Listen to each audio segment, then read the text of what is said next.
Sementara itu, petugas gabungan dari Pemkab Ngawi dan kepolisian melakukan pemangkasan dan pembersihan terhadap ranting pohon yang menutup rambu lalu lintas. Pembersihan ini agar pemudik dapat melihat jelas rambu-rambu lalu lintas yang telah terpasang. Petugas gabungan dari Dinas Lingkungan Hidup atau DLH, Dinas Perhubungan, Dinas Pekerjaan Umum dan Penataan Ruang atau DPUPR dan Satlantas Polres Ngawi melakukan pemangkasan pohon di sepanjang Jalan Raya Ngawi Solo, tepatnya di Desa Grudo, Kecamatan Ngawi. Pemangkasan ini dilakukan mengingat banyaknya ranting pohon di tepi jalan yang menutup rambu lalu lintas. Kepala Dinas Lingkungan Hidup atau DLH Ngawi, Muhammad Taufik Agus Susanto menjelaskan, pemangkasan pohon ini sebagai upaya peningkatan keselamatan bagi pengguna jalan. Selain itu juga agar rambu lalu lintas yang tertutup pohon dapat terlihat oleh pengguna jalan terlebih menjelang arus mudik Lebaran. Di tawaran Pak Bupati, Pak Sekda, kita melakukan pruning tanaman-tanaman di sepanjang jalan yang itu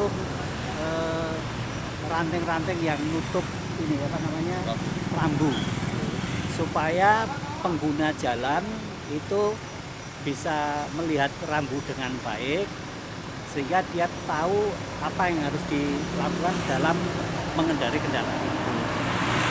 Nah, kita nggak bisa sendiri, maka kita bareng-bareng dengan Dinas Perhubungan, dengan Kepolisian, dengan BPBD, dengan PU dan Satpol PP juga, itu bareng-bareng dengan alat yang kita miliki untuk melakukan pruning pada tanaman-tanaman di kanan kiri jalan yang sekiranya mengganggu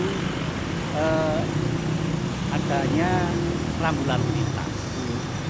Harapannya pengguna jalan. Sementara Kasat Lantas Polres Ngawi, AKP Muhammad Sapari menambahkan, dalam mempersiapkan arus mudik dan balik Lebaran tahun ini, pihaknya selain mulai mempersiapkan anggota, juga memantau setiap kelayakan fasilitas penunjang seperti rambu lalu lintas dan lainnya. Sehingga jika ada kekurangan dapat segera dikoordinasikan dengan pemerintah daerah. Yang perlu kami siapkan adalah penggelaran anggota dalam menyambut mudik Lebaran 2024. Yang kedua, kita koordinasi dengan rekan-rekan dari Disub terkait penambahan rambu-rambu khususnya yang ada di seputaran Kota Ngawi untuk mempermudah apabila ada pemudik yang dari luar kota memasuki Kota Ngawi, kemana tujuannya, kemana arahnya, dibantu dengan rambu-rambu yang terpasang di sepanjang jalan yang ada di Kota Ngawi.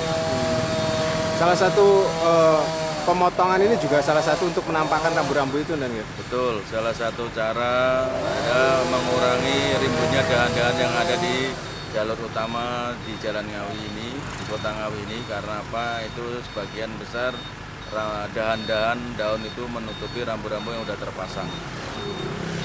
Pihak kepolisian juga memprediksi jika Ngawi yang merupakan wilayah perbatasan Jawa Timur dan Jawa Tengah ini akan terjadi peningkatan arus lalu lintas. Maka diperlukan penambahan rambu untuk memudahkan pemudik dari luar daerah yang akan melintas di Kabupaten Ngawi.